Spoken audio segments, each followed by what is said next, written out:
আসসালামু আলাইকুম ওয়া রাহমাতুল্লাহি ওয়া বারাকাতুহু। সুপ্রিয় চতুর্থ শ্রেণীর শিক্ষার্থীবৃন্দ, আজকে তোমাদের আমার বাংলা বই পাঠ ১ রূপময় বাংলাদেশ পৃষ্ঠা ৩ এর ৩ নম্বর পাঠ থেকে প্রশ্নবাণী সম্পর্কে আলোচনা করব। প্রিয় শিক্ষার্থী, চলো শুরু করা যাক।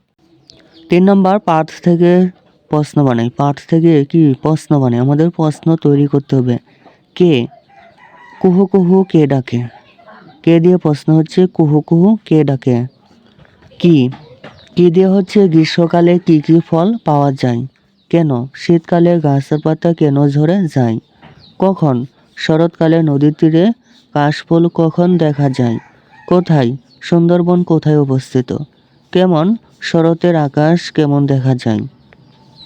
প্রিয় শিক্ষার্থী, আজকে পর্ব তোমাদের এই পর্যন্তই। পরবর্তী পর্বে আমরা পৃষ্ঠা ৪ থেকে ৫ এর ৪ নম্বর ছবি দেখে বিবরণ লিখি উত্তর সম্পর্কে আলোচনা করব। প্রিয় শিক্ষার্থী, পরবর্তী পর্বের জন্য চ্যানেলটির প্লেলিস্ট দেখতে পারো।